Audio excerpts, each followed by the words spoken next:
So many of you for the past couple of Tech Tuesdays have been asking, where's Odyssey? Where's Odyssey? It was right there behind me. As you can see, it's devoid of the front end and intercooler and all that fun stuff because I sent a bunch of things out to get polished. This should be out and about very soon. And one of the things I love doing with the Odyssey, as I shared with the team earlier this morning, I love crashing exotic meats with that thing. So that's a 1029 horsepower Odyssey minivan, a Honda, which most people wouldn't expect to be a nice performance vehicle. It's been on a ton of shows, whether it's on Netflix or on Esquire Network or Top Gear through the History Channel. It's done it all. And there's nothing that gives me more pleasure than to pull up to a Cars and Coffee on exotic meat with Pagani's, Ferraris, Bugattis, GTRs, Lamborghinis, and just pull up with this thing from afar. Common occurrence, people hear me coming, and it's just this loud noise, and they expect to see some kind of crazy GT because it has a sound to it. Odyssey minivan pulling up, 6-speed conversion, fully built J30 block, valve train, pistons, rods, huge turbocharger, you name it. It's just with controls from TurboSmart. It's just fantastic, fun car, fun, the most popular build ever. So thank you so much for joining this Tech Tuesday. It is a Turbo Tuesday indeed. I have the IROC Porsche right here on my t-shirt, have the Odyssey in the background. It's a good one indeed. And I promised something on this show. I promised to do something very clever in terms of talking about Antilag and what the deal was. One Shane CJ asked a great question, said, what's happening? Just here doing another lovely Tech Tuesday. How was FuelFest? A blast, warm. I think we ran out of water latter part of the day, but it was a blast. The drag racing was fantastic. AV Overland Supply, hello, good. And Gabe, who was there this weekend, all the way from Chino, was able to come by and hang out with his beautiful Veloster. And he said, what have you done to test that was fast at the drags? And what Motec doesn't know is, even though it ran a decent time, 9.4, it's run faster, much faster. Not only at that track, but other. The FuelFest was a wonderful event, had drifting with both professional and amateur drifters, had a music stage, which was fantastic, had the opportunity to have lots of food and drink, which was great, a nice VIP lounge. And what really struck me as something extremely appealing was drag racing. The Pomona Raceway, which is known as the now drag, was open. And it's a big deal because Laverne is the city where the drag strip exists. Chaps out there don't play. They don't like any noise or challenges. They were so about their discontent about having drag racing in their city. Even though, a lot of people bought homes next to a drag strip at an airport for a great price because it was next to a drag strip at an airport. And then now they complain about the noise of the drag strip at airport. So planes had to fly in, shutting off the engines. They only could drag race. What used to be a Friday test and tune is now, what, twice a year with a winter array. It was just sad. So it was really exciting to be able to drive at the Pomona Raceway. FuelFest for Cody and the team for making this happen. That was just absolutely fantastic and it was a great opportunity. So, first run of the day, I was able to get 3 runs in at the raceway because it was 250 cars. The field was sold out completely. I was able to take the Bisimoto Plaid, which I call the Bisimoto Jet. First pass, I didn't get a time because the right lane, which I thought was me, I thought it was rusty and I red lit. But that lane had some weird flickering issues with the bulb. So I pre-staged and staged. And as I sat to wait for the other competitor to pull up, it flickered at me and I couldn't get a time. Second one, I guess I drugged some water because my 60-foot was like a 2.4, 64 horrible. And I clicked off a 10.3, which is my worst time ever in that car. And then the next round, I went to a local charging station, which, by the way, guys, I don't understand this. I should have told you on my week today. I left the Pomona Raceway because it didn't have a charging station there. I was able to go to Pomona, which is about 3.1 miles away, to a Shell station, the Shell recharge station. And guys, do you know what I observed? The cables are cut. So someone vandalized. I guess if you get hate, if you hate EVs so much, I don't get the hate that's so vicious that you have to sabotage charging stations. Well, guess what? It was cut. it was cut. And I'll get, Banzai 888 has a great question. I'll get to that moment. I'm gonna talk about this FuelFest thing. And I had to now travel another 4 miles down to Claremont, which is a little more upscale than Pomona. And I was able to successfully charge there without qualm after waiting a little bit, because I guess little upscale area, a lot of EVs there, so people were like charging and I had to wait for EVgo's charging station. So I was able to do that. And when I got back to the track, I was about 98% charged. Did my next run. Batteries weren't quite warmed up yet, because on the Plaid, to get in drag mode, you have to condition the batteries for the ultimate and performance. Yes, batteries like to be cold, they like to be too hot, they want an optimal temperature like how we feel to give the optimal performance. And I ran with the battery temperature that was not great, but I was able to click off a 9.4, which is a decent, respectable time. But I've done 9.5s and 8.9s there before, which is great. But as I went back in line to run again, they closed the lane. So they stopped racing, I think 60. I think a domestic car kind of oiled the track, so they're only running one lane and didn't want people complaining about City Laverne and all that fun stuff. But nonetheless, it was great. Great event. Cody Walker was there. Will Wharton Gary was there. Sean Lee was there. Tyrese was there, actor, singer. Warren G came out and did a few bars as well, did some few songs, which is great. And then Vin Diesel came out and talked about some really great opportunities with Fast and Furious and franchise, how they're going to bring Paul Walker back, I think digitally, and above and beyond that. I think the last installment will be in 2027, and they'll stop and close down the Fast and Furious franchise, as lucrative as that was. I anticipate some spin-offs from that, but nonetheless, that's the goal.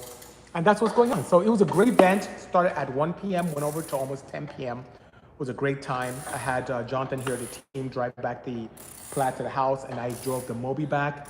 And my good friend Carlos Alomar with the sheriff police car took his back home as well, which is pretty good, you know? Daytona Real Car Talk said, what's the best way to cool those batteries? Airflow? Air is not a very good conductor of heat. So it's actually cooling. Either you chill the liquid cooling system using your AC to be able to keep it within temperatures, or if it's not hot, you warm it up using the system as well. So using some kind of liquid mechanism is the best way to allow for temperature management on these batteries. I had another great question here from Banzai. He said, would you recommend an EV or hybrid for daily driver or new car purchase? In my opinion, and I lived this because I drove the Prologue today, EVs. I have a little bit of a qualm when it comes to hybrids. And by the way, when I say qualm, it's from an efficiency perspective. I understand the need to place range anxiety at bay by having a hybrid as a combination of electric and petrol. Especially most of the popular ones kind of use it in an integrated motor assist application where the hybrid electric system assists the petrol setup to give a lot longer range and to be more of a mechanical assisting because of the mechanical leverage that happens with electric motors. I get that, that's great. I see the e-Rev that's becoming very popular with a lot of manufacturers where it's primarily a BEV setup or a battery electric vehicle, and then they use a petrol engine, a small displacement, high efficiency petrol engine as a range extender. That may be a little bit nicer in my opinion. However, and then for those individuals who are kind of EV shy and they don't want to just jump in head first to EVs, I get the mindset of having a vehicle that can kind of allow them to dip their toe in the water of electric, but while still holding on to the petrol stuff of yore. I get it. But for me as BC, as someone who holds efficiency as something prime, think of what happens with hybrids. You have a combination of a petrol engine and an EV. On the petrol side, you do have an internal combustion engine mill, which if you have it as a range extender or even as a proper hybrid, you're kind of lugging around a petrol engine with weight and the fuel tank and all that fun stuff. And when it starts up, it's kind of dirty for the first few seconds. You're gonna have that in the EV, so you're lugging this thing around when you're in electric mode. And when your battery dies or goes low, I guess the generator starts up or the EV starts up, the petrol engine starts up and helps. Or maybe it's on and off from time to time. But you're lugging around more excessive weight. The reverse also happens on the petrol side if you're not using the batteries or electric motor. You're not carrying around a drive unit and batteries a lot of wasted efficiency here. I'd rather find hydrogen more appealing, whether as a combustible fuel and you have tailpipe emissions when really kind of scrubbed for oxides of nitrogen, or as a fuel cell application where you use hydrogen to create electricity and then you have your BEV. And that way you just have a very lightweight carbon fiber tank that's full of liquefied liquefied hydrogen or gas at high pressure. And that said, you're not adding a ton of weight, but you still have the efficiency. So I know it's a long kind of sprawl of information around my desire about EV and hybrids. I like EVs, and they're becoming a lot more cost effective nowadays for that. And you have the opportunity to even have high-range vehicles. My Plaid is north of 330 range. The Prologue is 275, it's quite adequate. You can do fast charging to 80% in like 20 minutes. It's great stuff, right? So that being said, that's my take. And plus, EVs are becoming more and more cost effective. So the parity is there when it comes to that versus petrol. And I just love having fun. I love the speed and efficiency of these. And I love feeling good without having any emissions coming out my tail when driving. So it's pretty cool indeed. Germany's in the house, courtesy of Mark on YouTube. He says, hello, good seeing you. Jason, what's up? Good seeing you. Water Feller, good afternoon as well. Slug on the Rug says, the legend himself. I swear, BC is the original car YouTuber. Been here since day one. Appreciate your support and years of advocacy. Thank you so much. And I have all of you on TikTok as well. And also recording live on my podcast networks via Spotify and any of your podcast networks that you're very happy with, whether it's Podbean or Google Podcasts, Apple Podcasts, just type in Bisimoto, and this opportunity comes up where I archive our interaction here. So thank you so much. Let's see here. Don't ruin the Odyssey, says ITV Kevin. I think I am ruining it. I'm ruining it by polishing components. So everything is off, Kevin, because if you remember, we built this van within 7 weeks, and you were around at the time. It was a lot of work, a lot of sleepless nights, blood, sweat, and tears. Literally, I was bleeding when I was working on this. I remember, I think it was my second overnighter, and I was really kind of lethargic, and I kept feeling this liquid falling on my hand. I'm like, what the hell is this? And the liquid was kind of crimson in color. I was actually having a nosebleed. It was bleeding all over my hands while I was working on the car because I hadn't rested and slept. I was getting sick. I got sick during this. So a lot was done quickly to get this thing running. And we even tuned it on the dyno, full throttle, no partial throttle. So it was kind of a drag getting into the convention center. My good friend John, Big John, was driving it in. Full throttle tuned, but partial throttle was rubbish. I just didn't have the time. And I think I was on my way to Vegas after my team dropped it off, and I had to pull over and sleep on the road, and they kept going to Vegas, which is pretty crazy. But am I telling this story because we rushed so much on this car, and I want to remember the pain that we saw in 2013.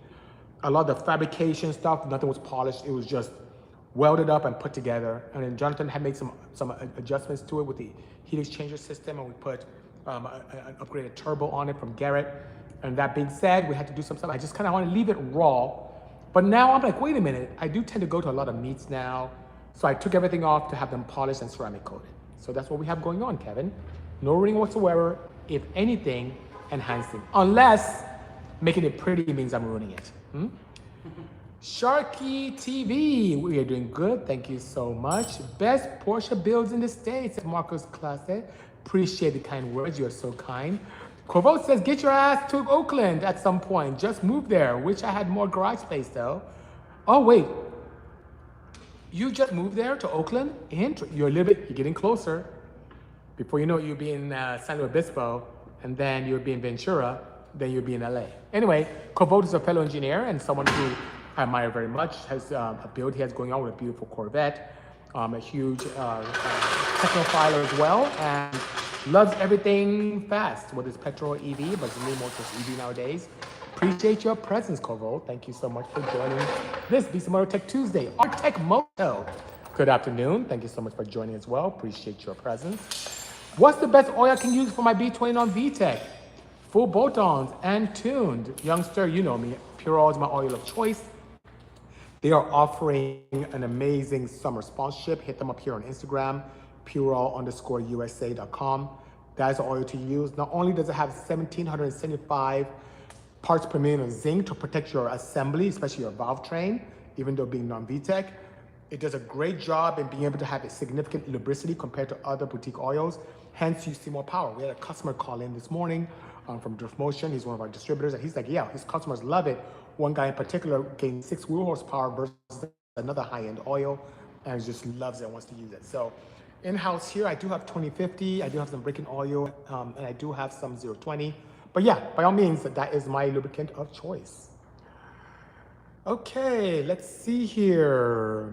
BC, if you're interested in the F1 movie, which I am, I recommend it. Saw it 15 minutes ago. It had style and substance. Lewis Hamilton was one of the film's producers. Not just a cameo. It would have been great to see him there. Yeah, I can't wait to see it. Jonathan and I were talking about that last week. He said he's going to see it if he hasn't seen it already. Great. He has already? Oh, he saw it already. So he didn't tell me. But I do want to check it out by all means. I love it, especially the storyline around Brad Pitt's character being an older gentleman getting in Formula One or racing or coming back to Formula One. How did you start off in the car industry, says Slug on the Rug. I've always loved cars. First word as a child, car. So from infancy, I just been a car fanatic. Read a ton of magazines, loved it. Even back home in Nigeria, I had posters on my wall. Had access to Options magazine, Car and Driver, Road and Track, all that fun stuff. And when I came to the United States to study engineering, I just took a liking to it. After my first Nissan 200 SX, which I kind of made it look really cool, I got a CRX and got into drag racing, period. So it was my passion for everything automotive from day one. And really having a CRX and racing that is what allowed me to really explore motorsports. And then since I started in the mid 90s, there were no aftermarket parts, or not many aftermarket parts. You had to kind of figure things out yourself. So as an engineering student, I was charged with the task of designing components and testing. And that's what really got me into figuring things out and playing around with cars. And breaking a ton of records with the single cam engines, which is all I could afford then. And then when I could make a little bit of money, I still stayed with single cam because it was really a good way to create some marketing for my brand. And then in 2006, I left my corporate job and opened up my services to public. And that's a little bit of a short explanation to what happened, you know? BD Knight says, hey, BC, what happened to your AW11 MR2? Mine is almost done. I sold it. I have so many projects here. And by the way, he's talking about a vehicle that I find amazing. The AW11 is the first gen MR2 from Toyota. When I came to the United States, I loved cars that had that two-door sporty wedge look. My number one choice was the Toyota MR2 AW11, far back as 86. My second choice, but I couldn't afford it because it was expensive, huh? My second choice was a Pontiac Fiero, which I loved the look, but those weren't reliable at all. They were prone to catching fire and all that craziness. And then the next one was a Honda CRX, which also had that kind of sporty two-door look. Wasn't a rear-wheel drive, was a front-wheel drive, but had a reliability that was great for me as a student. And, you know, I just loved it. I mean, Jonathan here, you know, loves Hondas, had a very popular EF he drove around. Nick over here, you can hear him wrenching on the side, has a ton of Hondas and so forth. Lindsay and her husband have a bunch of Hondas. It's just, Hondas are just great cars, the engineering is superb, and a great platform to be able to start and do cool things with, which is pretty cool, you know? So it's good. BD Knight said his is an 85, his dad bought it new, and he bought it from him in 92, great. I love AW, they're cool cars, with pop-up headlights, they're beautiful. I love them, just couldn't afford it back then, so I want to recreate my passion with an MR2, bought one locally, but then I had a client come by and made me an offer because it was just sitting in the corner and I hadn't gotten to it. I want to do some crazy things with it, never got to it. So maybe one day I'll end up building another one, but as we sit, someone is putting together and enjoying it just as you will be very soon, BD Knight. So thank you so much. Good afternoon to you as well, Lawrence on YouTube, appreciate you. My day is going great, thank you for asking. Would you upgrade the standalone ECU in the minivan behind you? Lawrence, I would. Right now, I do have an Infinity, AM Infinity, which is now out of program. So I wouldn't be surprised if I upgraded this to a Link, for example. So it's working quite well, it's great.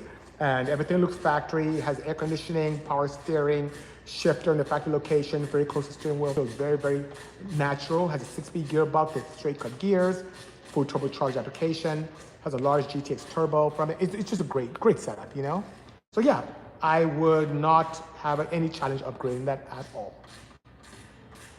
How do you feel about the dark matter motor? Says Sharky ETV. I am not intimate with that power plant.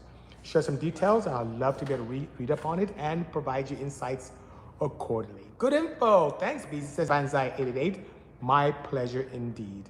How do you like the Honda EV? That's basically a Chevy and Honda body, says ITB Kevin. I love the Prologue. And so what Kevin is referring to is the fact that the Honda Prologue and the Acura CDX both exist in full transparency here on GM's Ultium platform skateboard. And what that means is the batteries, the drive unit, all that fun stuff is kind of a legacy GM product. You open the engine bay, the batteries, some of the controllers, sensors all say AC Delco on them. However, the one thing I do like is the fact that the chassis is chock full of Honda DNA. And what I mean by that, for example, if you notice on some of the pictures that I have with the Honda Prologue, I have a very interesting steering wheel, which is like a yoke style, which I love in my Plaid. It's kind of the flat top. It improves visibility, gives you a nice motorsport feel. And even though it's a bit of a pain point for some people who see like, oh, why'd you do that to a Honda? I love it. My car, I love it. I want to do that. I love the visibility. I love the feel when it's kind of motorsport. And you do get used to it very quickly and actually yearn for it when you leave the car and go into a standard circular steering wheel. Anyway, I digress. For me to be able to upgrade that steering wheel to one that's yoke in nature from a full circular one, I had to take the factory one off and take it apart. Unfortunately, Honda steering wheels were on back order, so I didn't want to, modify the one that came on the car. I wanted to get an extra one to modify so I can still move it around the shop. And the other one's getting modified and built by SoCal Garage in Nevada. Long story, yeah, I said SoCal Garage in Nevada. Nonetheless, I was able to source one from a Chevy Blazer EV and send that to Arizona, to Nevada, and get it modified and bring it back. And what's so crazy is at SEMA last year, when we launched the car, the vehicle went in with a circular steering wheel, and on the floor, Monday of SEMA, when SEMA opens up Tuesday morning, I was able to change on the floor the steering wheel. What was interesting is I didn't want to just make it a look-see kind of steering wheel change. I wanted to be fully functional, so when I left, I can drive off. Everything had to work. As I took apart the steering wheel, guess what I saw? More sensors in the Honda steering wheel than the GM version. So Honda put a lot of effort into safety and reliability to that car based upon their own DNA into a chassis that was pretty much supplied as a skateboard. So the batteries are GM in nature, the drive units are GM in nature, the axles are GM in nature, the hubs are 6-lug GM. However, the control, the battery management systems and how it's being used, all those things are amazingly Honda. CarPlay, which allows you to connect very nicely into the vehicle with your phone, Android, all that fun stuff is a Honda legacy product. Everything boots up Honda, it's beautiful. It's very Honda. And then the styling, of course, the front grille, the rear hatch, the lights, front and rear, very much Honda. So that being said, I like it a lot. It's been quite useful for me, driving to work daily, driving to events, going to church, going to the mountains, going to snow. Yes, I took the all-wheel drive EV to the snow and it performed quite flawlessly. Drove the CS early in the year. It's a great vehicle. I love it. Love it, love it, love it indeed. Marcus Klotz gave me 10 euros. Thank you so much, Marcus, for the kind gesture. Appreciate that. Thank you for the support. Thanks for the responses, Lawrence. Enjoy the next of your afternoon. Take care and stay blessed. Stay blessed as well, brother. Appreciate you indeed. So thank you. Great questions here today. Not all, brother, says Kevin. Thank you, Kevin. Did you get more PR in? Not 5W30, not yet. PR on the overland rig? Absolutely. Absolutely, AVO. Or AV overland. I keep calling it AVO. No, I haven't checked out dark motor. I will look into it, see what's going on. By all means, I will research that in earnest. Project EG sent me a rose. Thank you for the kind words. It's almost like you knew I love flowers. So that being said, thank you, thank you, thank you. And speaking of things that are floral in nature, I do want to talk about the Antilag capabilities. Right after BC, what's going on with the Odyssey? And he noticed a bit of a radiator, and in front of that, an AC. I sent components off for polishing. The intercooler has been on there for years. My intake pipe for years. Exhaust manifold needed a coating, ceramic-based coating, and I upgraded turbo with Garrett, and the housing was still raw, just like this, like raw steel, just like this. And I like to put a ceramic barrier coating on it, and what that does, it keeps the underhood temperatures low, plus the ceramic barrier coating on the outside and inside the turbine allows the energy to stay in the turbine to do work on the turbine wheel. So it allows you to have a more efficient turbo because you're keeping heat in it and not losing it to the atmosphere. So that being said, it's been great. It's been really, really great, you know? Corvote is asking, what's the next high voltage? Need a NorCal EV show again. Yeah, Blaine, who was kind of in charge of that, kind of went to another organization and left Holly, so that hasn't been there. And I haven't seen anyone take the reins upon it, but I think the market is getting to a point where it would be useful to have such an event out and about again, especially in the event of the success of the Electrify Expo franchise. That series has been just absolutely fantastic in terms of, you know, efficiency and success. So that being said, I look forward to that coming out. Maybe I'll push a little bit and have how should I say, some influence in making that happen again. Marcus Clate says, I've been following you since your first videos. Thank you for implementing such groundbreaking projects for me. The 935 is the most beautiful flat nose cars out there. Thank you so much. I share that passion around 935s. In-house, we've done M16 935s, Kremer 935s, factory 935 77s, the Moby Dick Porsche, and very soon we'll have coming to you and all your eyeballs, the Moby Dick Baby, the Baby Moby. You know, so that should be very good as well. Just got my #1 gifter badge from TikTok directly. Thank you so much, TikTok. Were you on Fastest Car on Netflix? Yes, I was in that particular vehicle right there that's behind us. And that's turbocharged, and that's what I want to talk about today, turbochargers. This is a very nice Garrett turbo. This is a beautiful unit indeed with that, look at the compressor wheel. That's absolutely gorgeous. In the back is a turbine wheel. And this is the turbine housing, and how turbos work is that exhaust gases go into this. And then it goes into the assembly and spins this wheel and evacuates from here and goes to exhaust to the atmosphere outside. And while this is turned by the exhaust gases, right there, as you may see, it is directly cogged to this, to that right there. So exhaust gases go in here, turn this turbine, and then go into this section here because they're clogged. This pulls in air from the atmosphere into this section and pushes out from here and pressurizes your intake tract.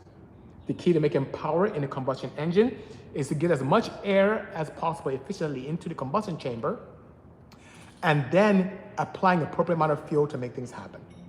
So that's how a turbo works. Now, where does Antilag come in play? And that's the videos I show to introduce today's topic or today's show. Antilag is where you see people shooting flames out of turbo cars, just flame, you go, bah, bah, bah, bah, bah. It's kind of crazy. You see many videos today, and if you haven't, when we're done with this session, go back, look at some of my videos, and you see it. Why do you do that? Is it to hoon, to hot boy, to show off? Yeah, a lot of people do that. But there is a technical reason for that. Thank you, Camera Mafia, saying I'm looking Gucci, appreciate the kind words. Why is that necessary to do that from a motorsports perspective, from a technology perspective? I'll share with you why. This is a smaller kind of turbo, okay? This is about I believe it's like a 52 millimeter compressor, which is pretty cool. 52, 54 millimeter. The inducer, which is the distance from there to there. If you have a larger turbo, whether this size is too big for a small displacement engine, or if you have a larger turbo and you're trying to get the big horsepower that you need, you tend to rob Peter to pay Paul. Bigger turbos tend to put you in a position where you take a long time, a little bit of time to spool it up, where this kind of spins enough to create a lot of good pressure. And the whole time you're spooling, you're not making great power. So if you want to launch, you may bog. If you want some low-end power, you just don't have that grunt. So what manufacturers tend to do, and tuners as well, when we set these cars up, is to hotboy it. Hotboy, as the Future 4200 says. To hotboy or not to hotboy, isn't that the technical reason? Yeah, that's one of them. But there is a little bit more than that. You want to be able to put lag, which is the delay in spooling to make power, at bay. So what Antilag does is you use your computer system, like what's on the Odyssey here, you add a retardation of ignition timing and add a little bit more fuel. And what you in essence do is that you're delaying the ignition sequence to happen in here, in the turbine. So you're taking unburnt oxygen into the exhaust stream because you're delaying that feature from happening. You're setting excess fuel to help kind of seed that process. And then when it ignites, it does the explosion in here and spools this very quickly. Makes that turn so rapidly, very quickly at low RPMs. And that in turn being caught here helps push more air and reduces and many times eliminates that lag that you have. So that being said, the beauty is you have nice flames behind it. So it looks really cool and it's quite efficient in allowing you to have an explosive launch of some good low end power. You can do a rolling anti-lag while you're moving to have low end power. You can do a standing start two-step anti-lag where you can have a lot of build boost and power and launch and not have any challenges bogging. The caveat is it's hard on exhaust valves and hard on turbos. Of course, turbos weren't designed to be combustion components, right? Combustion environments. But it can withstand a lot of heat and a lot of pressure, but it wasn't designed to combust. So it's hard on turbos, so after some time you may have to upgrade them if you anti-lag a lot. You may have to fix your cartridge or do something with your shafts or something of that nature. Sometimes you could warp or even burn your exhaust valves. It depends on the severity of your anti-lag. The more ignition timing you remove, the more aggressive it can be. The more ignition time you remove and add more fuel, even the more aggressive it can be. So I tend to make things a little not crazy. On a big 72mm turbo, I may have someone launch at like say 15 PSI, and that should be really nice, you know? Do you have any plans to use electronically enhanced turbos, says Arizona Gearhead? No, I have not. I don't have any plans. Primarily because I haven't partnered with any companies that manufacture that. Surya Garcia says, on the AM Series 2, do you use anti-lag option and two-step together or anti-lag alone for a dry car? I do both. I do two-step combined with anti-lag. And I do tend to wean it back in. I don't do immediately after the anti-lag event let off, it goes away. I kind of wean back the ignition timing slightly, not a meg. So if I retard, let's say to -10, after anti-lag event, I don't just jump up to 24 or wherever I am. I kind of ramp it in using Series 2. So I do both, absolutely. I do ignition cut and a little bit of fuel cut as well. What is the next? Okay, no. Electrify Expo is nice, but that's mostly an advertisement for major markers opposed to, hey, bring your cool car builds, says Kovolt. Kovolt, good point from the early genesis of that. But now with Electrify Show Off combined with Electrify Expo, there's an opportunity not only for show cars, but also very unique builds. The Mobi did win Best Performance Conversion, which is great. So they have categories like that. They have it in essentially at Electrify Expo, a place known as Conversion Row, where there are, and when I say beautiful conversions there, efficient conversions, race conversions. Yeah, they have a little bit of everything. Yes, it's skewed very OEM based, which Harley was purely performance. But this has a mixture of everything. Whatever your poison is, you have an opportunity to do that. Josh just gave me a #1 gifter badge. Thank you so much. I got a #2 gifter badge from Josh as well. I appreciate your generosity. Thank you. Do you remember the first time you were on the Smoking Tire? I do, actually. Of course I do. I was still at the old shop. That was really a lot of fun. Absolutely. After I was able to drive both the Aerox Porsche that I'm wearing and the Odyssey that's behind me. And Mapara found it extremely titillating to drive that on a Smoking Tire. He's like, you know, he feels like he's in the Monaco Grand Prix, but he was in a minivan. And he went to a tunnel and made this great sound. I should probably post that again. It was a really fun time. Yes, I do remember that. And then after that, he was able to drive our center seat Porsche. I believe we had an episode in Button Willow, which was great. And then he was able to drive the blue Porsche 911 as well. On the earlier ones, and I think we did some stuff with Acura. It was great. I love Matt. Good guy. What do you think of the large model set of models I'm building for you, says Vail Side Promo 32 GTR. Hello, sir, and you are quite talented. So this gentleman is someone who has built a lot of tribute models to the Mobi, the K3V. I'm sure he'll be excited about the baby Mobi we have coming out, and these are quite nice. if the photos do it any justice, the level of quality and attention to detail is spectacular. And I like the big size of yours. It's a pretty large size model. So thank you so much for immortalizing our builds in toy form, even though those are very serious toys. Can't even call it toys. I can almost call it an artifact, right? So thank you so much for building those. I appreciate your dedication and for choosing our vehicles as your canvas. Thank you, thank you, thank you. I think Bisimoto was the first time I heard Magic Express Actual Fear. Yes, that was on this car. This car was, I think it was like 2,400 pounds, 850 horsepower, terrifying to drive. And the way the lag came on, it was crazier earlier. I had bigger turbos. I think I had twin 67s, and I took those off and went to twin 54s because the 67s were just too laggy and too light switchy, and it was just very, very dangerous, which is pretty crazy indeed, you know? Can we get your t-shirt and website? Says Junior Ajugo. Junior, is that you, Mr. Character Driven? These are out of program, but I can bring them back. I have quite a few. I have a Porsche hub. I have the K3V on the site. If you guys like this, and maybe I do a post, if you really like this t-shirt, let me know. I'll bring it back. I made a limited supply of those a couple years ago and just never brought it back and just like, oh, I remember this in my closet. So I just went ahead and threw it on today. So if you are interested, please let me know. I will make it happen. Thank you, Junior, who's my cousin, by the way.